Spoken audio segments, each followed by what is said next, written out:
All right, everybody, we're going to be deep frying us a few pork chops here and whatnot. Also, you got to have some things to do this. You're going to have to get you some pork chops. You need you some buttermilk. All right, don't be using regular milk or nothing like that. You're going to need buttermilk. That's going to make a world of difference. You're going to need to get you some flour, some kind, and you're going to have to put whatever seasonings that you want to have inside there. You know, for me, I use some rib rub, and I also use some A1 mesquite rub as well. Of course, you're going to need to get you a pan, get you some cooking oil of some kind. Fill this thing up a little ways, because you're going to need to be able to get that oil going good and hot. And the thing of it is that one key thing that helps out with the batter is that you're going to need to make sure that you, in that buttermilk that you got, you get you some of that flour and you mix it in here. And what that does is that gets you a nice thick consistency for your batter. And I'll show you what we mean here in just one second. And what you want to make sure that you do is you're going to whip this up just a little bit. And what that'll do is that'll thicken up this buttermilk here, so that way when we make our batter, it'll all stick to the pork chops real good. Now there's one key thing that you need to do is whether you're using pork chops or whether you're doing chicken, you need to make sure that the meat is nice and dry. If the meat's nice and dry, whenever you take it and you dip it in here, right, it's going to be the milk and stuff will stick to it real good. You stick it in that flour, right, and it's going to go ahead and get all coated nice and neat. We'll throw it in the pan and you'll have a nice good golden crust on here. And we'll get into that here in just another minute or two. Alright, now I was going to say we got the oil over here getting nice and hot, doing a little bubble action, so I believe we're about ready to go. Now what you do, like I said, is you get these chops here, right? You get them all covered in. See what I mean by getting all covered up and whatnot? Alright, now oh yeah, look at that, look at that. Get it on in here. What you want to do is you mix it around with this your flour and your mix and whatnot. Get it going just a little bit. We'll make sure it's looking good. Alright, now check this out. Bring it on over here to the frying pan.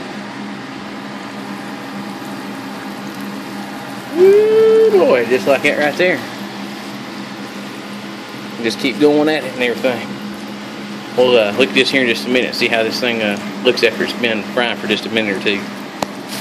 Alright, now I got my two in the pan here and whatnot. I gotta tell you, after this is done, this is amazing awesomeness all wrapped up. Now I will tell you, the key to cooking these things is that you're going to need to be sure that you're flipping these things somewhat consistently and whatnot. You can never be over flipping. Because the thing of it is, you leave them in there too long and whatnot, you wind up burning one side or something like that. You know, that ain't the whole thing. You want to keep constantly flipping these things, so that way they'll be cooking evenly and everything, and they'll come out nice and juicy. Like I said, if you don't flip them, you're gonna wind up burning them, and they're gonna be ruined. All right, I've done me one flip right here and got me a nice golden little brown texture going on here and whatnot. Looking good, looking good. You know, earlier I was telling you about the different flavors of stuff that you can use. For me, I use the A1 Dry Rub Sweet Mesquite and Grill Master's Sweet and Smoky Rib Rub. And I gotta tell you, it's amazing. Everybody has their own preferences. You can use different garlic powder stuff, just whatever kind of little concoction you want to flavor these up. But for me, I find that those are the best flavors for myself. Now, I will tell you something else too. For me, I got these kind of thick pork chops, the ones I'm deep frying right now.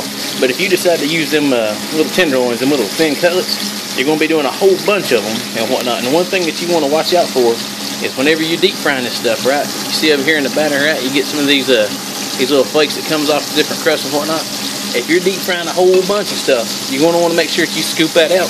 Because if you don't, that right there will wind up burning, and it'll make your oil kind of like a dirty color, and it'll wind up, you know, whenever it burns in there, it gives you your meat a bad flavor right there. So you want to make sure that you're scooping it out. But if you're just doing a few little pieces of meat, don't even worry about it. Just let it stay on in there.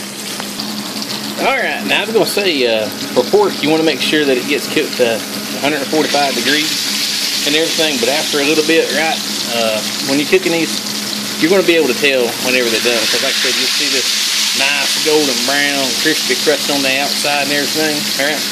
That's pretty much how you know these things are done, right? I've done it long enough that I can tell you that these are done, and I'll let you know. And all you want to do, you know, from here on is just, you know, drain the grease off these things a little bit and whatnot, and then just let them cool, right? And look at that. You have awesome pork right there, buddy. Deep fried pork chops. One of the best things you can ever have. Well, hope you like it. Give it a whirl. Let me know what you think.